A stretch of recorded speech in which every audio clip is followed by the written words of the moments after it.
Hello दोस्तों, study with concept के इस स्टडी प्लेटफॉर्म पर आपका बहुत बहुत स्वागत है और साथ ही स्वागत है हमारी इस एनसीईआरटी की सीरीज में।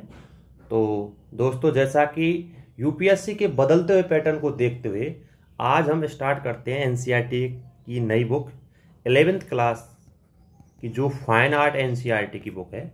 ये जो बुक है दोस्तों, ये फाइन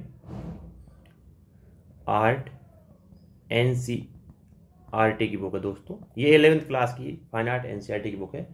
जैसा कि दोस्तों, जो पैटर्न बदल रहा है यूपीएससी, उसमें आपने देखा होगा कि आजकल जो एलिमिनेशन पद्धति थी वो काम नहीं आ रही दोस्तों। उसमें क्या है कि आपको यदि 3 ऑप्शन दे रखे हैं तो 3 ऑप्शन पता होना चाहिए, तभी आप आंसर निकाल पाएंगे दोस्तों। इसी चीज को हम ध्यान में रखते हुए आज हम आर्ट एंड कल्चर के जो क्वेश्चन आते हैं दोस्तों, आर्ट एंड कल्चर के जो क्वेश्चन आते हैं वो आपको बताएंगे किस प्रकार के क्वेश्चन इस बुक से आपको सीधे मिलेंगे और इनडायरेक्ट रूप से मिलेंगे। यहां तक कि प्रीलिम्स के अलावा मेंस के क्वेश्चन भी यहां से मिलेंगे आपको, अधिकतर क्वेश्चन।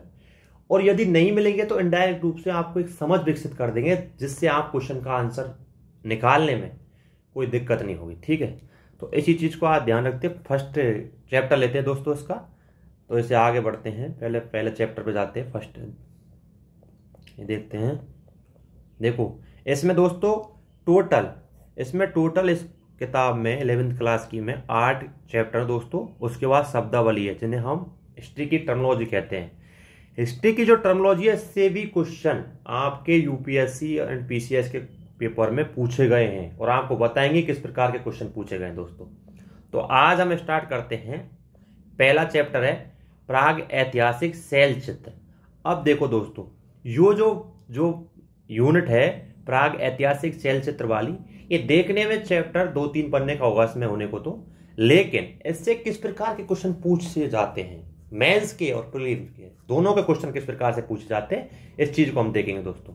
तो स्टार्ट करते हैं। पहले आपको नॉर्मल तरीके से पढ़ लेना है, नॉर्मल। ठीक है, ये इंट्रोडक्शन दे रखा है, थोड़ा पढ़ लेना है सब चीज को, क्योंकि आजकल जो क्वेश्चन बन रहे हैं दोस्तों, एनसीईआरटी की लाइन से क्वेश्चन पूछे जा रहे हैं। तो आपको डिटेल में एनालिसिस करके, क्वेश्चन पेपर को एनालाइज करके फिर एनसीईआरटी पढ़नी है, तभी आपके क्वेश्चन हल हो पाएंगे दोस्तों। क्योंकि जो एलिमिनेशन पद्धति हटने से आपको डीपली जाना पड़ेगा क्वेश्चन को देखने के लिए। तो स्टार्ट करते हैं दोस्तों। इसमें लिखा है, इंट्रोडक्शन में क्या लिखा है, अत्यधिक प्राचीन अतीत यानी बीते हुए काल को, जिसके लिए न तो कोई पुस्तक हो और न ही कोई लिखित दस्तावेज हो, उसे प्राक ऐतिहासिक प्री हिस्ट्री कहा जाता है। कहने का मतलब वो है, देखो, जब हम बात करते हैं आधुनिक काल की, मध्यकाल की, इनके बारे में तो हमको देखने को मिलता है कि भाई किसी ने किताब लिख दी, ठीक है, किसी ने कोई उपन्यास लिख दिया, ठीक है, किसी ने मतलब एक प्रकार से अपना क्या बोलते हैं आत्मकथा लिख दी। इससे हम क्या पता लगा सकते हैं, लेकिन उसका मतलब एक इसमें बोला है कि उस काल को देखिए जहां ना तो दस्तावेज थे और ना ही कोई लिखित साक्ष्य मिले, तो उसको हम कहते हैं प्राग ऐतिहासिक प्री हिस्ट्री। ठीक है, पुस्तकें या दस्तावेज उपलब्ध होते भी कैसे, उस समय न तो कागज था और न ही भाषा में लिखित शब्द। मतलब अगर वो उपलब्धि हो जाए तो कैसे होते भाई, कागज की उत्पत्ति बाद में हुई है, भाषा का कोई रोल नहीं था उस टाइम, तो इसलिए वो हमको जो है उसके बारे में पता नहीं चलता ज्यादातर है। प्राग ऐतिहासिक में हम अक्सर प्राग ऐतिहासिक काल प्री हिस्ट्री टाइम्स कहते हैं। ऐसी परिस्थितियों में मनुष्य कैसा रहा होगा। अब बात करते हैं, क्वेश्चन उठा रहा है। देखो, एनसीईआरटी की सबसे अच्छी विशेषता क्या है दोस्तों, पहले क्वेश्चन उठाए जाते हैं और फिर उस क्वेश्चन के आधार पर चैप्टर को डिवाइड किया जाता है। चैप्टर में जितने क्वेश्चन पूछे गए थे स्टार्ट में, उसका आंसर देता है, और वही मेन चीज है। पहले क्वेश्चन करेगा, एनसीईआरटी बुक में देख लेना, तो ये बोल रहा है कि ऐसी परिस्थितियों में मनुष्य कैसे रहता होगा। यह विश्वास करना तब बहुत कठिन हो जाता है जब विद्वानों ने उन स्थानों पर खोजना शुरू नहीं किया, ठीक है, जहां प्राग ऐतिहासिक काल में मनुष्य रहा करते थे। ऐसे स्थलों में खुदाई से पुराने औजार, अब देखो कैसे पता लगाते हैं हम, जिस काल का हमारे पास मतलब ना तो लिखित साक्ष्य मिला है ना कोई भाषा थी, तो हम कैसे पता लगाते हैं। तो देखो, इसमें बताया गया है, जब उनकी खुदाई की गई थी तो पुराने औजार, मिट्टी के बर्तनों, आवास स्थलों, उस काल के मनुष्य जानवरों की हड्डियों के अवशेष मिले। अब इनसे हमने उस काल के बारे में पता लगाया। कैसे, देखो, इन चीजों से प्राप्त जानकारियों को तत्कालीन मनुष्यों द्वारा गुफाओं की दीवार में खींचा गया। इन लोगों ने क्या किया, उस टाइम के जो लोग थे उन लोगों ने क्या किया, जैसे गुफा थी, गुफा में उन्होंने चित्र बना दिया, चित्रकारी का काम कर दिया। चित्रों में उस टाइम की सामाजिक, आर्थिक और सांस्कृतिक जो विशेषता थी उनको उन चित्रों के माध्यम से हम देख सकते हैं। ठीक है, तो ऐसे बता रहे हैं कि उन लोगों ने क्या किया, उस टाइम को जो इतिहासकार थे उन्होंने क्या किया, उस टाइम की जो चित्रकारी थी गुफाओं में, उनके आधार पर शैल चित्र जितने भी थे उनके आधार पर उस टाइम की जो परिस्थितियां थी, जिस प्रकार की स्थितियां थी, जैसे सामाजिक, आर्थिक, राजनीतिक जितनी भी होती, उनके आधार से उन्होंने पता लगाया। ठीक है, विद्वानों ने एक अच्छा खासा विवरण तैयार किया। इससे यह जाना जा सकता है कि उस समय क्या होगा, प्रागैतिहासिक काल में मनुष्य किस प्रकार रहता करते होंगे। कहने का मतलब किस प्रकार रहा करते होंगे। ठीक है, मनुष्यों की खाना पीना, कपड़ा, आवास संबंधी बुनियादी जरूरतें पूरी होने लगी। अब देखो, जिस प्रकार से हम देखते हैं दोस्तों कि किस प्रकार एक शुरुआत में क्या है, मनुष्य को खाने पीने और कपड़ा पहनने, आवास तक की बुनियादी जरूरतें मिल गई। उसके बाद धीरे धीरे मनुष्य का किस प्रकार विकास हुआ, तो मनुष्य जैसे इन चीजों की पूर्ति करने लगा तो उनको अवकाश मिलने लगा, और जैसे ही अवकाश मिलने लगा तो मनुष्य क्या है, विचारशील प्राणी बनने लगा। कैसे विचारों, एक चीज आपको बता दो, एग्जाम्पल के रूप में आप देख लो, आपको जैसे हम लोग पढ़ाई कर रहे हैं। ठीक है, मान लिया आप पढ़ रहे हैं, पढ़ना स्टार्ट कर रहे हैं। ठीक है, पढ़ रहे हैं आप एक जगह, लेकिन जब आप पढ़ने से अलावा जब अकेले में आप बैठेंगे तो आपको नए नए थॉट्स आएंगे, नए नए विचार आएंगे। तो वही चीज कह रहा है कि जिस प्रकार मनुष्य ने उस टाइम में जैसे जैसे धीरे धीरे उन्होंने बुनियादी जरूरतें पूरा की, खाना पानी कपड़ा, उसके बाद मनुष्य जब धीरे धीरे विचार और मनोभावों को अभिव्यक्त करने का प्रयास किया, उन्होंने क्या किया, तो गुफाओं में दीवारों पर आधार बनाकर उन पर चित्र अंकित कर दिए। तो कैसे मनुष्य का विकास हुआ, कैसे मतलब चित्रकारी उभरी, इसके बारे में बताया गया। किस प्रकार, जो सबसे बड़ी बात क्या होती है इतिहास में, हमको सबसे पहली बात यह ध्यान रखनी दोस्तों, इतिहास में परिवर्तन का ज्ञान जरूरी होना चाहिए। अगर आप परिवर्तन को समझ गए तो इतिहास को आप आराम से समझ जाएंगे, रटने की कोई जरूरत नहीं है। पहले क्या किया, जब मनुष्य पहले शुरुआत में क्या करता है, मनुष्य खाने बुनियादी जरूरतों को पूरा करता है, उसके बाद ही सोचेगा खाना पीना, सोना, रहना, खाना, जितने भी चीजें हैं बुनियादी जरूरतें हैं, जैसे खाना पीना कपड़ा आवास, इनको जरूरतों को पूरा किया। उसके बाद जब वो बैठने लगा तो उन्होंने क्या किया, विचार उनके मन में उभरने लगे, और वो ही विचार गुफाओं में जो दीवार थी उनको आधार बनाकर उन्होंने चित्रकारी की, और उन्हीं चित्रकारी को अभिव्यक्त किया। किनमें, गुफाओं के जो चित्र थे उन्हीं में अंकित किया, जैसे आप देख रहे होंगे ये चित्र देख लो। अब ये चीज आपके समझ में आ गई कि मतलब एक प्रकार से मनुष्य का जिस प्रकार से प्राग ऐतिहासिक काल से जब विकास होने लगा तो किस प्रकार मनुष्य धीरे धीरे आज आधुनिक तक पहुंचा है। ऐसे अगर आप हिस्ट्री को पढ़ेंगे तो दोस्तों परिवर्तन को समझ के, तो आपको जो क्वेश्चन है, कैसे भी क्वेश्चन आ जाओ, हिस्ट्री वाले क्वेश्चन आप आराम से सॉल्व कर देंगे। ठीक है दोस्तों, प्राग ऐतिहासिक काल में मानव ने इन चित्रों को कैसे क्यों खींचा। अब बात चल रही क्यों खींचा, देख क्वेश्चन फिर से उठा लिया इन्होंने। शायद उस समय मनुष्यों ने अपने घरों में अधिक रंगीन सुंदर बनाने के लिए किया हुआ। अब हम विचार लगा रहे हैं कि उस टाइम के जो घर थे वो अधिक रंगीन सुंदर दिखाने के लिए हुए हो गए।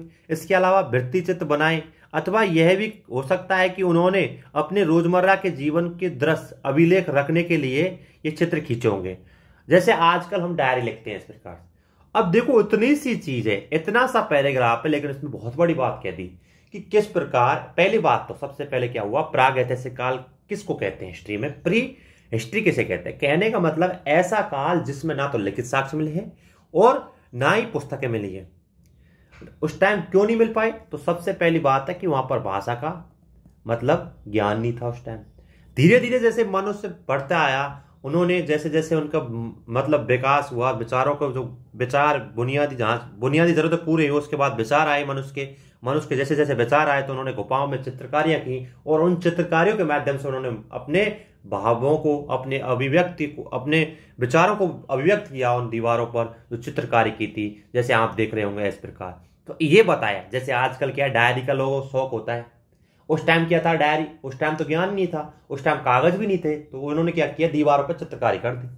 उस टाइम की जो सिचुएशन थी, उस टाइम की जो परिस्थितियां थी, उस हिसाब से उन्होंने वो कर दिया। ठीक है, अब बात करते हैं मानव आरंभ विकास में। इस प्राग ऐतिहासिक काल को आमतौर पर क्या कहते हैं, पुरापाषाण युग, पैलियोलिथिक एज, पुराना पत्थर काल। कहने का मतलब है इस काल को क्या कहते हैं, पुरापाषाण कालीन युग, पैलियो, ऐसे इसमें इंग्लिश में ध्यान रखना है, पैलियोलिथिक। ठीक है, ये चीज आपको ध्यान रखनी। अगर आपको दोस्तों इस प्रकार से आप क्वेश्चनों को इस प्रकार से आप देखेंगे पढ़ेंगे तब तो आपको एनसीईआरटी पढ़ने का महत्व है। देख लेना। अब आपको मैं क्वेश्चन भी बताऊंगा किस प्रकार क्वेश्चन पूछता है यूपीएससी एलपीसीएससी जितने क्वेश्चन होते हैं। अब आगे बढ़ते हैं। प्राग ऐतिहासिक चित्रकारी दुनिया के अनेक भागों में पाई गई है। हम वास्तव में यह नहीं जानते कि पूर्व पुरापाषाण युग लोअर पैलियोलिथिक मनुष्य में कभी कोई कला वस्तु बनाई थी, लेकिन हमें पता चलता है कि उत्तर पुरापाषाण काल अपर पैलियोलिथिक टाइम आते आते मनुष्य कलात्मक क्रियाकलापों में भारी वृद्धि। हमने ये तो बता दिया आपको कि उत्तर पुरापाषाण कालीन जो टाइम था उसमें तो मनुष्य में कलात्मक क्रियाकलापों में भारी वृद्धि हुई, लेकिन इससे पहले क्या हुई क्या नहीं हुई उसके बारे में हमको अभी कोई ज्ञात नहीं है। ठीक है। दुनिया भर में काल में ऐसी अनेक गुफाएं पाई गई हैं जिनकी दीवारों पर जानवरों के सुंदर चित्रकारियां भरी हुई हैं।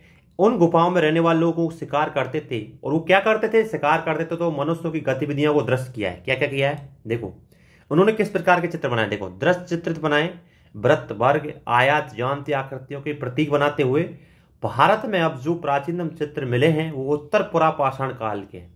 अब आपसे क्वेश्चन पूछ ले, मान लीजिए आपको पीसीएस में कोई क्वेश्चन पूछ लिया, क्या मतलब ऐसे क्वेश्चन कर दिया कि जो चित्रकारी हुई भित्ति चित्र बने वो किस काल में हुए, तो आपसे ऑप्शन में दे दिया पुरापाषाण कालीन, उत्तर पुरापाषाण कालीन, मतलब पूर्व पुरापाषाण कालीन, ऐसे कुछ आपको दे दिया। तो आपको सीधा ध्यान रखना है उत्तर पुरापाषाण काल में इंडिया में भारत में ये चित्रकारियां प्राप्त हुई हैं, उस काल की प्राप्त हुई। ठीक है, ये चीज ध्यान रखनी है।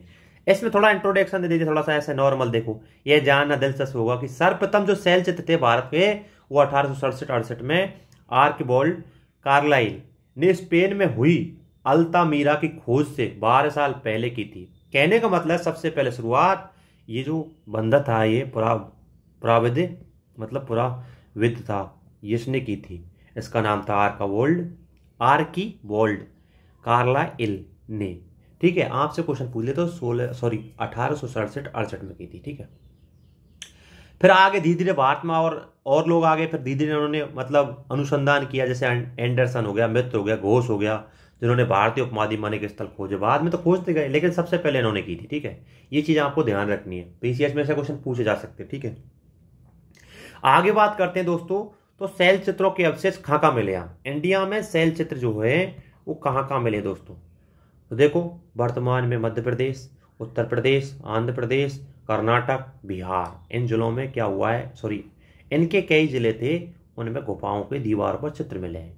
अब देखो गुफाओं की दीवार पर चित्र मिले। ठीक है, सबसे बड़ी बात क्या है, उत्तराखंड के कुमाऊं की पहाड़ियों में कुछ शैल चित्र मिले हैं। अल्मोड़ा बारेछीना मार्ग पर अल्मोड़ा से 20 किलोमीटर दूरी, सियाल नदी के किनारे लाखूडियाल में पाए गए। अब देखो आप किसके किनारे, कौन सी नदी थी, लाखू मतलब सियाल नदी थी, और लाखूडियाल नाम का स्थल है, वहां पाए गए अल्मोड़ा में। ठीक है, अब देखो आपको मैं इतना फोकस क्यों कर रहा हूं उसको, सियाल नदी को, आपको बताऊंगा कि किस प्रकार के क्वेश्चन यूपीएससी में प्रीवियस ईयर क्वेश्चन पेपर में पूछे गए हैं। तो ये चीज ध्यान रखना, किस पर किनारे पर है, सियाल नदी के किनारे पर लाखूडियाल। शैल आश्रमों में प्रागैतिहासिक काल के अनेक चित्र मिले हैं। लाखूडियाल का शाब्दिक अर्थ 1 लाख गुफाएं। अब लाखूडियाल में उनका अर्थ बताया, फिर उनको वहां के जो चित्र थे उनको 3 भागों में बांटा है लाखूडियाल, क्योंकि अल्मोड़ा में एक शैल चित्र प्राप्त हुए वहां पे। ठीक है, इसमें किस किस में बताया गया है, मानव चित्र, पशु चित्र, ज्यामितीय आकृतियां। किस किस में, मानव चित्र में, ठीक है, उसके बाद पशु चित्र में और ज्यामितीय, ऐसे ध्यान रखना है, ज्यामितीय आकृतियों में चित्र पाए गए हैं। और इनका कलर बताया सफेद, काला, लाल, इनसे हमको मतलब नहीं है, थोड़ा सा ध्यान रखना है बस। ठीक है, पशु चित्रों में एक मतलब पशुओं में कौन कौन से जानवर पाया, लोमड़ी, कई रंग की चपकलियां, ऐसे मतलब चित्र पाए गए उनके बारे में बताया। डिजाइन कौन सी थी, ज्यामितीय डिजाइनदार हो गए। इतना ध्यान रखना है कि लाखूडियाल जगह थी अल्मोड़ा में, उत्तराखंड में, वहां पे ये चित्र पाए गए। ठीक है, इतना ध्यान रखना है बस। आपसे ये नहीं पूछेगा कि बस जिसमें मनुष्यों की आकृति का हाथ पकड़कर नाचते हुए दिखाया गया है, मतलब डांसिंग का मतलब बताया गया चित्रों को। ठीक है, कुछ चित्र पहले बने हुए थे, सबसे पहले जो चित्र थे वो काले रंग के होते थे, उनके बाद रंग के अंत में सफेद रंग के चित्र बनने लगे। मतलब किस प्रकार बता रहे हैं कि कैसे रंग के चित्र होने लगे। कश्मीर से, अब देखो कश्मीर से ऐसे 2 शिलापट मिले हैं जिन पर कुछ चित्र उकेरे गए हैं। आंध्र प्रदेश और कर्नाटक की ग्रेनाइट की चट्टानें नवपाषाण काल के मानव को चित्रित करती हैं। अनेक स्थलों पर ऐसे चित्र मिले। 3 स्थल हैं। 3 स्थल कौन कौन से हैं? कूप गल्लू, पिकली हाल और टेक्कल कोटा। अब देखो, ये यदि हम जो भी स्टूडेंट हिस्ट्री ऑप्शनल का स्टूडेंट होगा, ठीक है, हिस्ट्री ऑप्शनल का, उसको पता होगा कि हमारे मैपिंग होती है, ठीक है, मेंस में जो ऑप्शनल में होती है मैपिंग के 50 नंबर क्वेश्चन आते हैं, ठीक है। अब उनमें आपने कूप गल्लू, पिकली हाल, टिक्कल कोटा इनको सुना होगा। अब ये कहते हैं कि ये लोकेशन आती कहां से, देख लो एनसीईआरटी से क्वेश्चन पूछे जाते हैं। कौन से काल के थे? पूरा पाषाण काल थे, पाषाण युग के थे, इतना पता है। लेकिन आपको ये ध्यान रखना है, इसमें ये चीज आपको खुद को ही पता लगानी पड़ेगी कि ये किस काल के थे, ठीक है। मतलब ये कौन से पुरा पाषाण काल स्थल है, कौन से स्थल है, ये चीज आपको खुद को निकालनी होगी। ये मैं नहीं बताने वाला, क्योंकि कुछ चीजें आपको खुद को ही निकालनी होगी अपने स्तर पर दोस्तों। हर चीज नहीं बताई नहीं जाती, बस इतना बताया जाता है कि इस प्रकार के स्थल मिले, ठीक है। 3 तरह के चित्र पाए गए हैं। कुछ सफेद, अभी कलर नहीं पूछेगा आपसे, लेकिन ये पूछ सकता है भाई किस के चित्र हो सकते हैं, आपको डिटेल में लिखना होगा। अगर आप मैपिंग के क्वेश्चन आते हैं दोस्तों, जो हिस्ट्री ऑप्शनल का होता है, उसमें अगर क्वेश्चन आते हैं तो दोस्तों आपको सबसे पहली चीज ध्यान रखनी है कि उनका डिटेल लिखना पड़ता है। 30 शब्द शायद इसका लिमिटेशन है, 30 शब्द लिखने होते हैं। उनके बारे में आप लिखेंगे क्या, तो यही चीज लिखेंगे कि वहां किस प्रकार के चित्र पाए गए, उन पर क्या अंकित है, किस काल का है, कहां पर स्थित है। अब ये चीजें बता दी आपको, ठीक है। अब आगे बढ़ते हैं, उससे पहले आपको एक चीज बताता हूं। ये 2021 में प्रीवियस ईयर क्वेश्चन पेपर है दोस्तों, 2021 में यूपीएससी का है। सबसे बड़ी बात क्या है, यूपीएससी का क्वेश्चन में। अब आप कहते हैं कि सर प्रीवियस ईयर क्वेश्चन मतलब किस प्रकार एनसीईआरटी पढ़े। अब देख लो, आप प्रीवियस ईयर क्वेश्चन देखा, आपने देखा निम्नलिखित कथनों में से कौन सा सही है। अजंता गुफाएं बागोरा नदी पर घाटी में स्थित है। सांची स्तूप चंबल नदी की घाटी के स्थित है। पांडुलेना गुफादेव मंदिर नर्मदा नदी पर स्थित है। अमरावती स्तूप गोदावरी नदी पर स्थित है। अब देख लो, आपने कभी सोचा नहीं होगा, क्या नहीं सोचा होगा कि हिस्ट्री में लोकेशन वाले क्वेश्चन भी आते हैं, लोकेशन टाइप के क्वेश्चन है। अब आप कभी पढ़ेंगे नहीं, अजंता को पढ़ लेंगे महाराष्ट्र में, इतना पढ़ लेंगे, सांची के स्तूप मतलब कहाँ पे जहां को उसको पढ़ लेंगे, लेकिन आपने कभी नदियां नहीं देखी वहां उस क्षेत्र में कौन सी नदी बनी। ऐसे भी क्वेश्चन पूछे यूपीएससी। और देखो लोकेशन, ज्योग्राफी प्लस, एक तो ज्योग्राफी क्या, ठीक है, प्लस हिस्ट्री, और हिस्ट्री में क्या, आर्ट एंड कल्चर को मिक्स कर दिया, ठीक है। अब ऐसे क्वेश्चन पूछ रहे, देख लो दोस्तों। इसलिए मैंने आपसे अभी थोड़ी देर पहले बताया कि मैं इतना मतलब क्यों वो कर रहा हूं उस पर। लाखोडियाल किस नदी पर स्थित है, तो आपसे बोल लेगा सियाल नदी पर स्थित है, ऐसे स्टेटमेंट देगा। अब ये चीज आपको तब समझ में आएगी जब आप प्रीवियस ईयर क्वेश्चन पेपर देखेंगे। तब बिना प्रीवियस ईयर क्वेश्चन पेपर के आप जब एनसीईआरटी पढ़ते तो कोई भी चीज का मतलब नहीं है। एनसीईआरटी पढ़ो, बेसिक किताब पढ़ो, लेकिन पहले प्रीवियस ईयर क्वेश्चन को देखो। पहले सबसे पहले डिमांड होती है यूपीएससी, किसी भी पीसीएस एग्जाम, कोई भी एग्जाम हो, पीसीएस एग्जाम की बात नहीं, कोई भी एग्जाम हो, उसमें दोस्तों आप प्रीवियस ईयर क्वेश्चन पेपर को अपनी ताकत बनाइए। उसमें देखिए कि किस प्रकार के क्वेश्चन पूछे जा रहे हैं। कोई भी एग्जाम अपने मतलब सिलेबस से बाहर क्वेश्चन नहीं पूछता। हाँ, ये जरूर है कि वो अपना पैटर्न चेंज कर सकता है। जिस प्रकार 2023 की जो एग्जाम लगी दोस्तों, अभी जो एग्जाम ट्रेंड चल रहा है, उसमें क्या हुआ है दोस्तों कि जो पेयर वाले क्वेश्चन आ गए, 1 युग में, 2 युग में, 3 युग में, 4 युग में, आपको उन चारों जितने भी दे रखे हैं उनकी तीनों चारों के बारे में पता होगा, तभी आप क्वेश्चन अटेंड कर पाएंगे। तो ये चीज ध्यान रखनी है, प्रीवियस ईयर क्वेश्चन पेपर कैसे सॉल्व करने, देख लो आप, ठीक है। आगे बढ़ते हैं दोस्तों, अब आगे बढ़ते हैं थोड़ा सा। अब देखो ये जो पैराग्राफ आ रहा है आगे वाला, अब इसमें किस प्रकार मेंस के क्वेश्चन आए हैं, ये चीज आपको मैं बताऊंगा। तो अब हम पढ़ ली, फिर आगे बढ़ते हैं। परंतु सबसे अधिक सुंदर और चित्रकार मध्य प्रदेश के विंध्याचल श्रृंखला में उत्तर प्रदेश के कैमूर पहाड़ियों में मिले हैं, ठीक है। पहाड़ी श्रृंखला पुरापाषाण काल मध्य पाषाण काल के अवशेष से भरी पड़ी है। इसमें जंगल, मतलब थोड़ा ऐसा बता दिया जितना भी बताया, ठीक है। आगे बढ़ते हैं हम दोस्तों। यहां सबसे बेस्ट चीज कह रही है, सबसे बड़ा दर्शनीय स्थल मध्य प्रदेश के विंध्याचल पहाड़ियों में स्थित भीमबेटका का है। अब आपसे प्रीवियस ईयर क्वेश्चन पे जैसे इस प्रकार के दे रहे हैं, अब आपसे अगली बार ये भी तो पूछ सकता है भीमबेटका के बारे में कथन देकर कि विंध्याचल पहाड़ी में स्थित है भीमबेटका, ठीक है, इसके बारे में दे देगा। कथन कैसे भी क्वेश्चन पूछे जा सकते हैं, इसलिए आप जिस चीज को पढ़ रहे हो, जहां भी पढ़ रहे हो, डिटेल में क्वेश्चन को एनालाइज करके पढ़िए। आप क्वेश्चन बनाना सीखिए, एमसीक्यू खुद के माइंड में बनाइए। ऐसा क्वेश्चन इस साल आए तो ऐसा क्वेश्चन अगले साल आ सकता है, तभी आप प्रीलिम्स मेंस क्वेश्चन मतलब एग्जाम को क्वालिफाई कर पाएंगे दोस्तों। सबसे बड़ी गलती क्या होती है, हम प्रीवियस ईयर क्वेश्चन नहीं देखते, सीधा एनसीईआरटी पढ़ते हैं। एनसीईआरटी पढ़ते हैं, छोड़ देते हैं, रख देते हैं कोने में। ऐसा नहीं करना दोस्तों। सबसे बड़ी बात क्या, प्रीवियस ईयर क्वेश्चन पेपर लो, उसके बाद एनसीईआरटी बेसिक क्वेश्चन, जितने भी क्वेश्चन होते हैं स्टैंडर्ड क्वेश्चन, वो सॉरी बुक होती है, उनको पढ़िए। फिर एनसीईआरटी, फिर पीवाईक्यू को देखिए, फिर पढ़िए। तो किस प्रकार से आपकी सोच विकसित।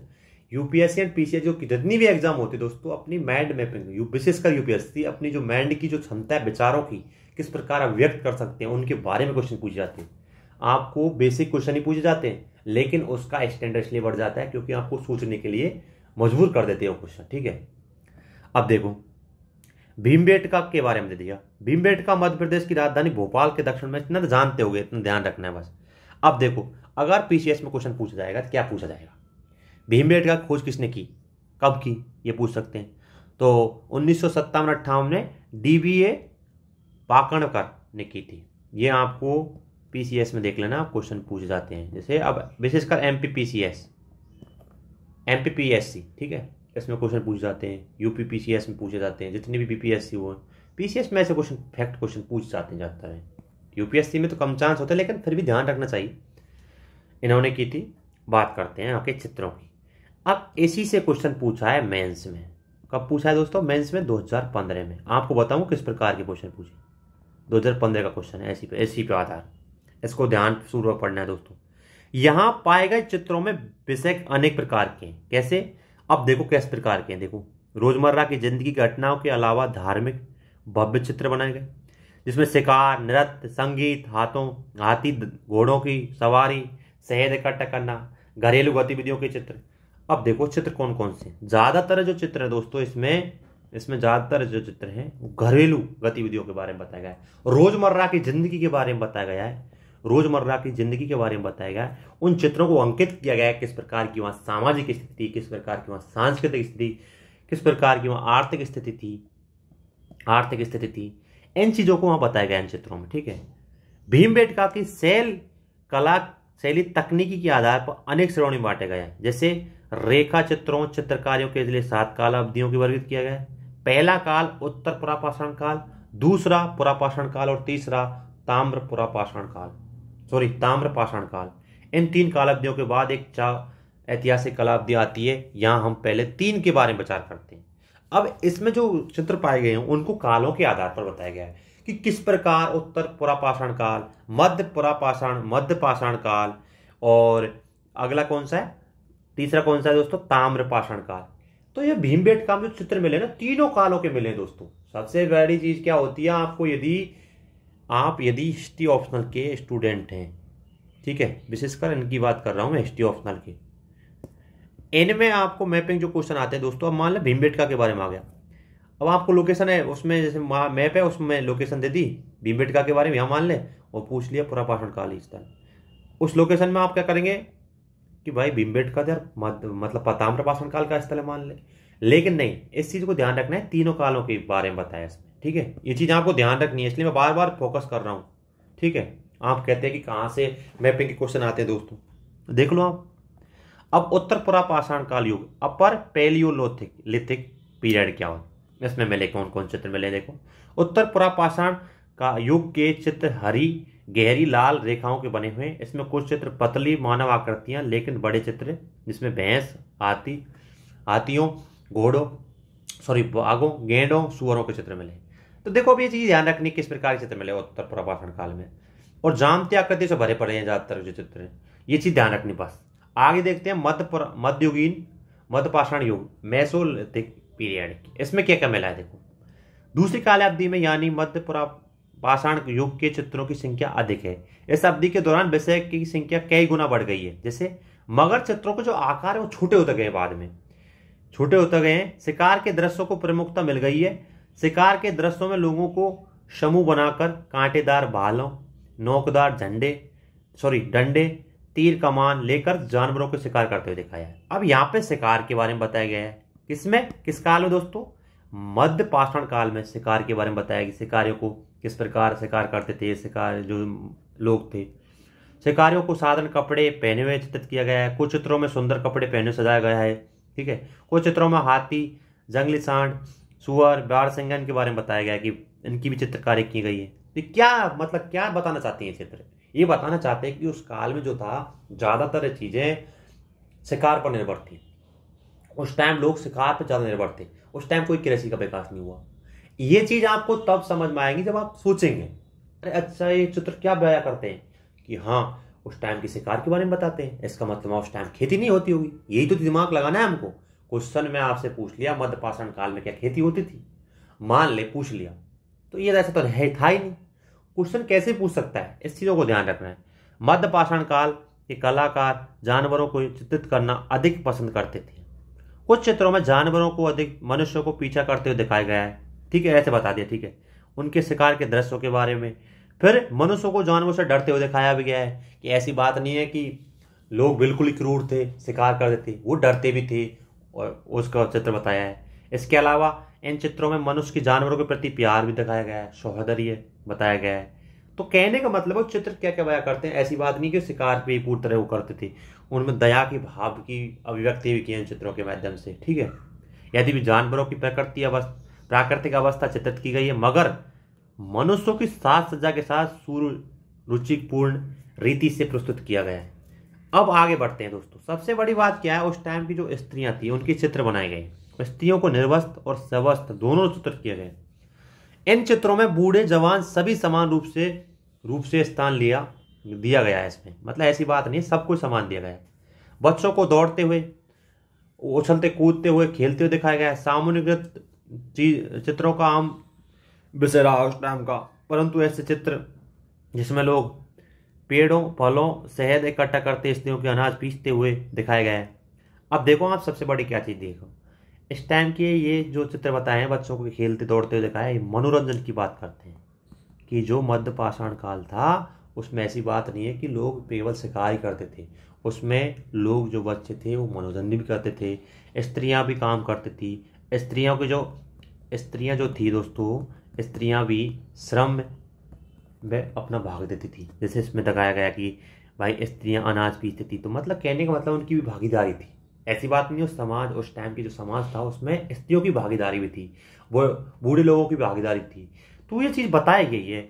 मतलब कहने का मतलब क्या है दोस्तों, उस टाइम की जो सामाजिक स्थिति है, किस प्रकार सामाजिक स्थिति है दोस्तों, उसके बारे में बताया गया है। और सामाजिक स्थिति से दोस्तों आगे जाके आर्थिक स्थिति प्रभावित होगी, ठीक है।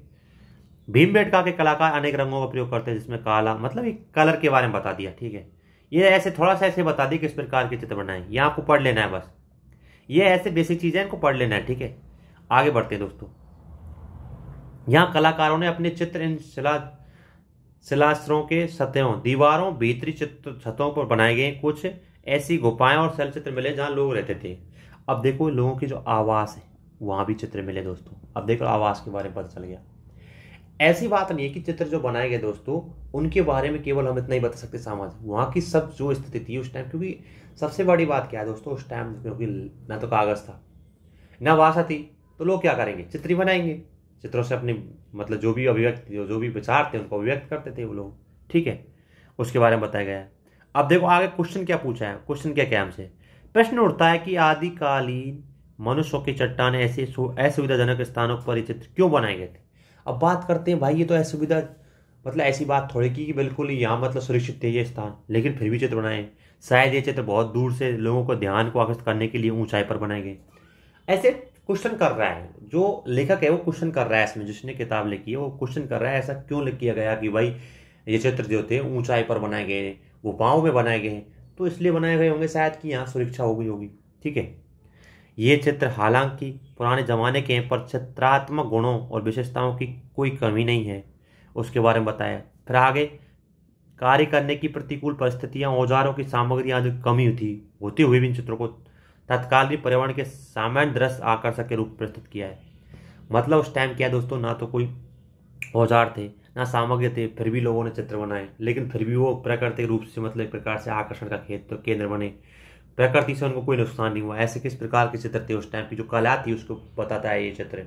इस प्रकार के चित्र बताते हैं कि उस टाइम के चित्र आज भी उपलब्ध हैं, वो चित्र आज तक चल रहे हैं।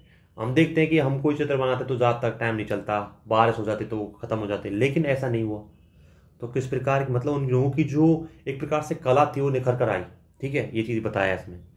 पशुओं को वास्तविकता से अधिक तगड़ा और रूपदार बताया गया है। आदिकालीन कलाकारों की कहानी कहने सुनने की गहन रुचि थी। नाटकीय रूप से मनुष्य और जानवरों को जीवित रूप से संघर्षरत दिखाया गया है। किस प्रकार देखो, मनुष्य को जीवित रहने के लिए, मनुष्य को जिंदा रहने के लिए, मनुष्य को एक प्रकार से मनुष्य बनने के लिए, एक प्रकार से आदि मानव था, उससे किस प्रकार मनुष्य तक का जो सफर है दोस्तों, आधुनिक मनुष्य तक का, किस प्रकार उस टाइम के परिवर्तन को दिखा रहा है कि किस प्रकार उन्होंने ऐसे किस प्रकार किया, चित्रों को अभिव्यक्त किया, चित्रों के माध्यम से अपनी विचारों को अभिव्यक्त किया। उसके बाद धीरे धीरे किस प्रकार मनुष्य का विकास हुआ, तो वो चित्रों की एक झलक से आपको पता चलता है चीजों को लेकर। तो ये चीज आप कितना गहन चीजें बताई इसमें। देखो अब देखो शिकार के दृश्य, अब देख लो, आप देख शिकार के दृश्य दिखा रहे हैं। अब देखा आप करेंगे इतना मतलब इतना ध्यान क्यों कर रहा हूं इस पर आपको, तो दोस्तों आपको बताऊं कि प्रीवियस ईयर क्वेश्चन पेपर में पीवाई क्यू है 2015 का, उसमें इस चैप्टर से क्वेश्चन पूछा गया है। अब आप पढ़ेंगे कितने भी बेसिक मतलब स्टैंडर्ड बुक में पढ़ लीजिए, लेकिन आप एनसीईआरटी पढ़ेंगे तो आपको चीजें विकसित होगी, माइंड मैपिंग होगी, मतलब किस प्रकार क्वेश्चन पूछे जाते हैं, कैसे भी क्वेश्चन पूछ लो आप आंसर दे देंगे उसका। इसलिए एनसीईआरटी पढ़ना जरूरी है। और विशेषकर ये वाली जो एनसीईआरटी है 11th क्लास की फाइन आर्ट की, ये आर्ट एंड कल्चर के लिए मेरे हिसाब से सबसे बेसिक बुक है और बहुत ही अच्छी बुक है दोस्तों। छोटी सी बुक है, 8-9 मतलब इसमें होंगे दोस्तों चैप्टर, 2-2 3-3 पेज के चैप्टर, ज्यादा बड़े भी नहीं है, 1-2 चैप्टर बड़े हैं थोड़ा सा, ठीक है। अब शिकार के चित्रों में क्या है, मध्य पाषाण युग के चित्रों के शिकार के दृश्य बहुलता पाई गई है, ठीक है।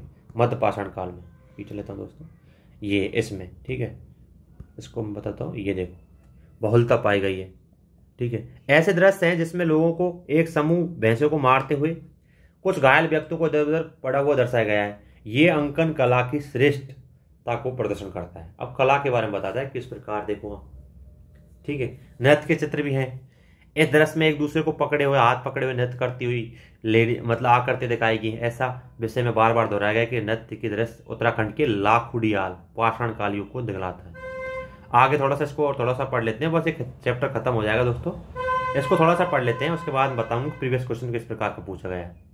फिर बताया कि जंगली सांड शिकार करते दिखाया गया, इस प्रक्रिया में किस प्रकार घायल हुए और लोगों ने किस प्रकार एक प्रकार से शिकारियों की खुशी चारों ओर नाचते हुए दिखाया गया है। वो चित्र बताया ना यहाँ पे, नाचते हुए दिखा रहे हैं, ठीक है। फिर जहां अकेला जानवरों के चित्र बनाए गए, उनमें आदिकालीन कलाकारों की उत्कृष्ट चित्रकला स्पष्ट दृष्टि गोचर होती है। रंग सामंजस्य सामान पर दोनों यथार्थ और मिश्रण को दिखाती है। कहने का मतलब ये है, ये चित्र उस पाल की जितनी भी स्थितियां थी, जितनी भी जो सामाजिक स्थिति, राजनीतिक स्थिति, आर्थिक स्थिति, श्रम के बारे में, महिलाओं के बारे में, बूढ़ों के बारे में, लोगों के बारे में, सब तरह की जो स्थिति उसके बारे में बयां करते हैं चित्र। ये चीज ध्यान रखनी है। एक दिलचस्प बात यह है कि शैल कला में अनेक स्थानों पर अक्सर कुछ चित्र पुराने चित्र बनाए गए हैं, लेकिन भीमबेटका के जो चित्र दोस्तों वो 20% तक हैं जो एक दूसरे से बनाए गए हैं। प्रश्न उठता है, अब प्रश्न कर रहा है, देखो प्रश्न उठता है कि एक ही स्थान पर बार बार चित्र क्यों बनाते थे। इसका कारण यह हो सकता है कि जब किसी कलाकार की रचना पसंद नहीं आती थी तो वह उस पर दूसरी रचना अंकित कर देता। कह रहा है कि 20 लेयर में भी चित्र पाए गए, तो कह रहा है कि ऐसा क्यों करते थे, तो ऐसा बता रहा है कि शायद एक कारण हो सकता है कि जैसे मान लीजिए चित्र बनाया, वो अच्छा नहीं बना, उसके ऊपर दूसरा बना दिया, तो इस प्रकार का बनाया होगा। दूसरा कारण बता सकते हैं कि वे चित्र में स्थान पवित्र और विशिष्ट मानते होंगे, उस स्थान को बार बार चित्र अंकित करते होंगे, भिन्न भिन्न पीढ़ियों के भिन्न भिन्न समय में एक चित्र पर बनाए जाते होंगे। मतलब मैंने मान ले बेटे ने बनाया, उसके फिर उसका अगला जो बेटा होगा उसने बनाया होगा उसी चित्र को, तो एक पीढ़ी दर पीढ़ी ये चित्रकला जो थी उस टाइम की बयां करती है। इस प्रकार आगे देखो, अब ये सबसे महत्वपूर्ण ये है इनका कंक्लूजन मेन चीज का।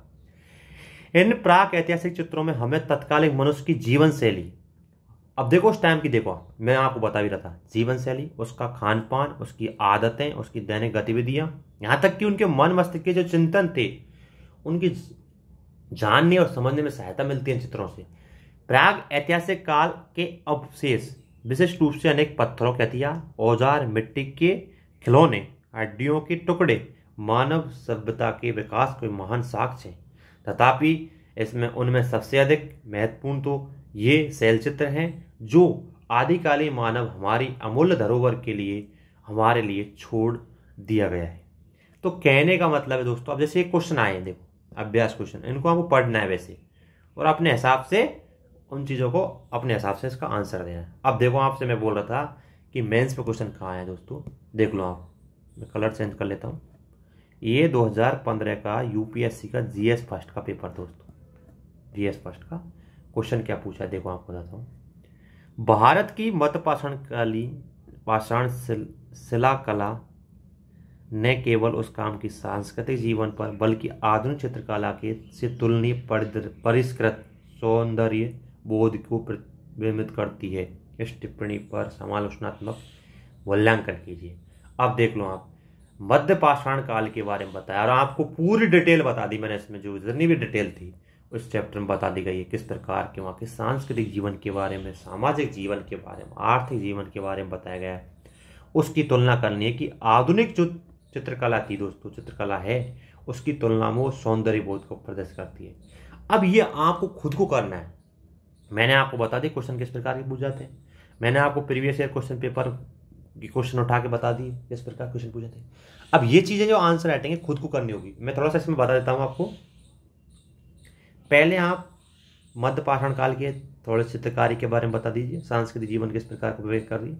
उसके बाद आधुनिक जो चित्रकला है उसकी तुलना कर दीजिए, और फिर उसका देखो बोला समालोचनात्मक, तो इसकी आलोचना भी करनी है, उसका पक्ष भी रखना है। ज़्यादातर पक्ष है, ये चीज़ ध्यान रखनी है, जो छोटी छोटी चीज़ें होती है ना, टर्मिनोलॉजी होती है, भाई क्या क्वेश्चन पूछा है, ये आपको ध्यान रखिए। समालोचना में क्या करना है, ठीक है, मूल्यांकन भी करना है इसका बाद में। पहले आपको आलोचना जितनी पक्ष है उनको लिख देना है, दोनों की तुलना करके, फिर उसका मूल्यांकन करना है क्या सही था उस टाइम, ये बात कहिए जो, ठीक है दोस्तों। इस प्रकार ये फर्स्ट चैप्टर खत्म होता है दोस्तों। तो देख लो आप कितना सा चैप्टर था, कितनी बात सिखा गया हमको। आपसे क्वेश्चन में देखो, अब देखो मैंने previous year question paper question लेके बता दिया आपको किस प्रकार क्वेश्चन पूछे जा सकते हैं। अगला जो चैप्टर आएगा बहुत ही बेहतरीन चैप्टर होगा, सिंधु घाटी सप्ताह, जो सभी ने पढ़ा होगा दोस्तों, लेकिन क्वेश्चन किस प्रकार के पूछे जाते हैं उसके बारे में देखेंगे हम दोस्तों। आशा करता हूँ कि आपको ये चीज़ समझ में आई होगी। और सबसे बड़ी बात क्या है, आप लोग इस सीरीज को देखते हैं लेकिन बहुत कम लोग देखते हैं, रेगुलर लोग कम देखते हैं कहने का मतलब। तो दोस्तों इतना मेहनत कर रहे हैं हम, आपको वीडियो प्रोवाइड करा रहे हैं, आपको बता रहे हैं कि प्रीवियस क्वेश्चन पेपर कैसे आते हैं, प्रीवियस ईयर क्वेश्चन पेपर में एनसे क्वेश्चन कैसे आते हैं, और आगे जो ये चैप्टर जैसे जैसे पढ़ाते चलेंगे हम दोस्तों, तो बहुत ही अच्छे क्वेश्चन आते हैं इसमें से। मतलब बेसिक, मैं तो बोलता हूँ आर्ट एंड कल्चर पढ़नी तो सबसे पहले आप बेसिक बुक पढ़िए, इसको 11th क्लास की फाइनाइट एनसीईआरटी है, इसको पढ़िए, आपको पता चलेगा किस प्रकार क्वेश्चन आते हैं दोस्तों। तो आशा करता हूँ दोस्तों ये चीज़ें समझ में आई होगी।